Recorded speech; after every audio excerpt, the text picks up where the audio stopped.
요한복음 7장 현대인 성경. 그 후 예수님은 갈릴리 지방에서만 다니시고 유대 지방에는 다니고 싶어 하지 않으셨다. 이것은 유대인들이 자기를 죽이려고 했기 때문이었다. 마침 유대인들의 명절인 초막절이 가까워지자 예수님의 동생들이 예수님께 이렇게 말하였다. 여기를 떠나 유대로 가십시오. 그래서 형님이 하시는 일을 제자들도 보게 하십시오. 세상에 알려지기를 바라는 사람치고 자기가 하는 일을 숨기는 사람은 없습니다. 이왕 이런 일을 하실 바에는 형님 자신을 세상에 나타내십시오. 그들이 이렇게 말한 것은 예수님의 친형제인 그들도 예수님을 믿지 않았기 때문이다. 그래서 예수님이 그들에게 말씀하셨다. 내 때는 아직 오지 않았지만 너희 때는 언제든지 준비되어 있다. 세상이 너희는 미워할 수 없어도 나는 미워한다. 이것은 내가 세상의 일이 악하다고 증거하고 있기 때문이다. 너희는 어서 명절을 지켜 올라가거라. 나는 아직 때가 되지 않아서 지금 올라가지는 않겠다. 예수님은 이 말씀을 하시고 계속 갈릴리에 머물러 계셨다. 동생들이 명절을 지키러 올라간 후에 예수님도 올라가셨으나 사람들의 눈에 띄지 않게 몰래 가셨다. 명절이 되자 유대인 지도자들은 예수님이 어디 있느냐고 물으며 찾아다녔다. 그리고 군중들 가운데서 쑥덕거리는 소리가 많이 들렸다. 어떤 사람은 그는 좋은 사람이다 하였고 또 어떤 사람은 아니야, 그는 백성을 속이고 있어 하였다. 그러나 유대인 지도자들을 두려워하여 아무도 예수님에 대해서 터놓고 말하는 사람이 없었다. 명절 기간이 거의 절반쯤 지났을 때 예수님은 성전으로 올라가 가르치기 시작하셨다. 그러자 유대인 지도자들은 제대로 공부한 사람도 아닌데 어떻게 저렇게 많은 것을 알고 있을까 하고 말하며 신기하게 여겼다. 그때 예수님이 이렇게 말씀하셨다. 내 교훈은 내 것이 아니라 나를 보내신 분의 것이다. 누구든지 하나님의 뜻을 실천하고자 하면 내 교훈이 하나님에게서 온 것인지 내가 마음대로 말한 것인지 알게 될 것이다. 자기 마음대로 말하는 사람은 자신의 영광만을 추구하지만 자기를 보내신 분의 영광을 위해 일하는 사람은 진실한 사람이다. 그런 사람에게는 거짓이 있을 수 없다. 모세가 너희에게 율법을 주지 않았느냐?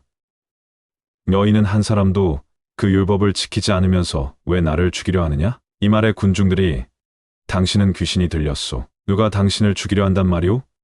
하고 대답하자 예수님이 다시 말씀하셨다. 내가 안식일에 한 가지 기적을 행했다고 너희는 모두 놀라고 있다. 모세가 너희에게 할례를 주었다는 이유로 사실 할례는 모세에게서 나온 것이 아니라 너희 옛 조상들에게서 시작된 것이지만 너희는 안식일에도 할례를 베풀고 있다. 모세의 율법을 어기지 않으려고 안식일에도 사람이 할례를 받는데 내가 안식일이 아픈 사람을 완전하게 고쳐주었다고 너희가 내게 화를 내느냐? 겉모양만 보고 판단하지 말고 올바른 표준으로 판단하라. 그때 어떤 예루살렘 사람들이 이렇게 말하였다. 이 사람은 당국에서 죽이려고 하는 사람이 아니냐? 이 사람이 터놓고 말해도 그들이 말 한마디 못하는 것을 보니 지도자들도 이 사람을 진짜 그리스도로 알고 있는 것이 아닐까? 그러나 그리스도가 오실 때는 어디서 오실지 아무도 모른다고 했는데 우리는 이 사람이 난 곳을 알고 있지 않은가? 그때 성전에서 가르치고 계시던 예수님이 큰 소리로 말씀하셨다. 그렇다. 너희는 나를 알고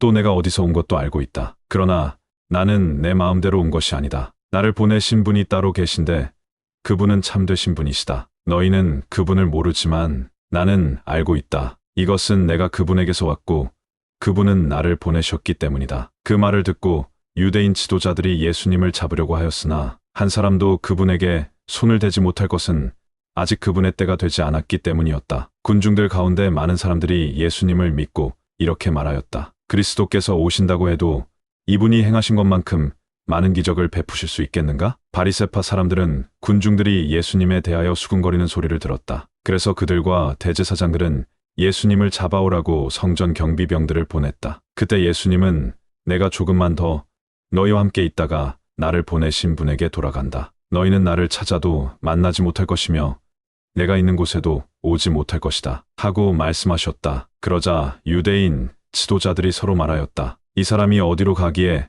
자기를 찾지 못할 것이라고 하는가? 그리스에 흩어져 사는 유대인들에게 가서 그리스 사람들을 가르치겠다는 건가? 우리가 찾아도 만나지 못하고 또 그가 있는 곳에는 우리가 갈 수도 없다니 도대체 그 말이 무슨 뜻일까? 축제 분위기가 절정에 달한 명절 마지막 날에 예수님은 서서 이렇게 외치셨다. 누구든지 목마른 사람은 다 나에게 와서 마셔라. 나를 믿는 사람은 성경 말씀대로 그 마음 속에서 생수의 강이 흘러나올 것이다. 이것은 예수님을 믿는 사람들이 앞으로 받을 성령에 대하여 하신 말씀이었다. 예수님이 아직 영광을 받으시지 않았기 때문에 성령께서 아직 사람들 가운데 계시지 않았다. 예수님의 이 말씀을 듣고 어떤 사람은 이분이야말로 오실 바로 그 예언자이다 하고 말하기도 하고, 또 이분은 그리스도이다 하고 말하는 사람도 있었으며, 또 어떤 사람은 그리스도가 어떻게 갈릴리에서 나올 수 있겠느냐? 성경에는 그리스도가 다윗의 후손 가운데서 다윗이 살던 베들레헴에서 나실 것이라고 하지 않았느냐?